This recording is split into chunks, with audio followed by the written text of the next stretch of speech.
সোনার বাংলা 24/7-এ আপনাদের সকলকে স্বাগত জানাই। নন্দীগ্রাম সুপার স্পেশালিটি হাসপাতালে আহত বিজেপি কর্মীদের দেখতে গেলেন শুভেন্দু অধিকারী।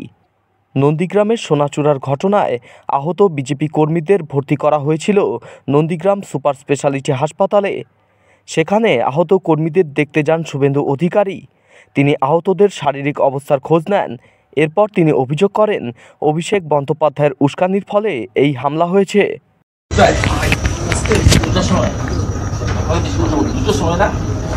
আমি 4টা থেকে গেছি, 4টা থেকে আমি গেছি।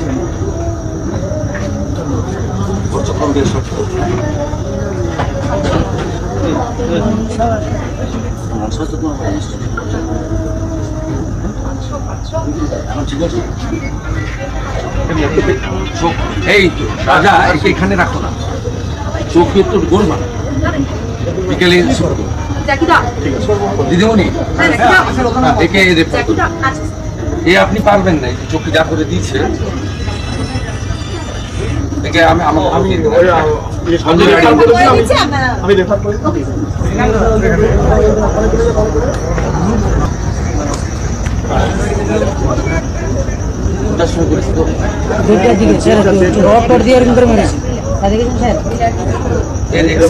ম্যাডাম কথা বলতে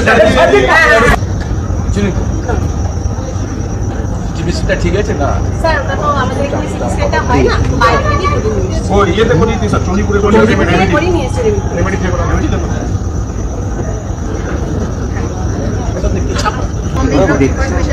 আমি দেখে নিচ্ছি এই মুহূর্তে যারা আহত রয়েছে ওদের ভর্তি হইতে হবে না। দেবব্রত মাইতিকে খুন করার শিক্ষা পাচ্ছে তো এখনো? আমি করছি, এখনো গোটা কত গুন্ডা রয়ে গেছে। আমি দেবব্রত মাইতির ঘটনা কি করেছি তোমরা জানো, আমি যা করার করবো, সেটা ফেরানোর ক্ষমতা ভগবান আমাকে দেয়। বাকি যেটা করার করবো। বাইরে প্রকাশ্য সভায় 80টা বুথে 50,000 ভোট বিজেপি নিয়ে নেবে। আমি সতর্ক করতে এসেছি, পরিণাম খারাপ হবে এবং উনার উস্কানিতেই গুন্ডারা, জঙ্গিরা গড়চক্রবেড়িয়া থেকে গিয়ে সোনাচোড়ার তৃণমূল নেতা দেবুরায় খোকন সিটিদের সহযোগিতায় রাত্রি 2টোর সময় সাউথখালীর শিডিউল কাস্ট পাড়াতে আক্রমণ করেছে। 56 বছর বয়স্কা আমাদের একজন মহিলা, তিনি রক্তাক্ত হয়ে মারা যান। তার পুত্র সঞ্জয় আড়ি ভারতীয় জনতা পার্টির কার্যকর্তা, তাকে বর্তমানে প্রাইভেট হসপিটালে ভর্তি করা হয়।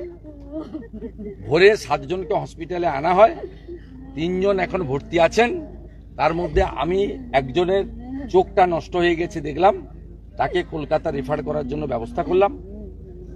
আর ইতিমধ্যে আমাদের যিনি মারা গেছেন রতিবালা আড়ি, তার কন্যা, তিনি 25 জনের নামে এফআইআর করেছেন। তার মধ্যে মূল আসামি যারা আছেন তারা হলেন দেবুরায়, খোকন সিট, আলরাজি, শেখ সুফিয়ান, শামসুল ইসলাম, আব্দুল মান্নান, মনসুর, এইরকম 25 জন যারা এই ঘটনার সঙ্গে কালকে যুক্ত, তাদের বিরুদ্ধে করা হয়েছে। শেখ সুফিয়ান উনি সরাসরি বিজেপির নামে অভিযোগ করছেন, বলছে এটা আদি বিজেপির একটা দ্বন্দ্ব, উনি একেবারে অস্বীকার করছেন। কি বলবেন বলুন তো? দেখ, কিছু বলার দরকার নেই। ওর কথার উত্তর দেওয়া শুভেন্দু অধিকারীর পক্ষে তো বেমানান হয়ে যায় না। ওর কথার উত্তর ওর বাড়ির পাশে তারাচাঁদ বাড়ির লোকরা দিয়ে দিবে, আমাকে দিতে হবে। দাদা হিন্দিতে একটু সিবিআই তদন্ত ছাড়া মমতা পুলিশ কিছু করবে নাকি? তৃণমূলের কোনো অস্তিত্ব আছে নাকি পুলিশ ছাড়া? চাইবো তো। এফআইআর আজকে হয়েছে, 7 দিন দেখবো, তারপরে তফসিলি পরিবার মহামান্য আদালতে যাবে। না যাওয়ার কোনো কারণ নেই। দেবব্রত মাইতি খুনের ক্ষেত্রে সিবিআই এফআইআর হয়েছে, চার্জশিটেড হয়েছে। 11 জন কোর্টের নির্দেশ, 1.5 বছর জেল কেটেছে, কোর্টের নির্দেশে নন্দীগ্রামের বাইরে আছে। পুলিশ লাঠিচার্জ করলে এরকম ভাবে লাঠিচার্জ করলে যেটা প্রতিবাদ, পুলিশ বলতে পারে, পুলিশ সবই পারে। আমাদের লোকরা সংযত আছে, আমি বলেছি সংযত থাকতে। এফআইআর হয়েছে, অ্যারেস্ট না হলে যেখানে যাবো, দেবব্রত মাইতির কেসে যা করেছি এর থেকেও বড় কিছু ঘটবে। কিছু গুন্ডা বাইরে আছে, ভিতরে ঢুকতে চাইছে ওরা।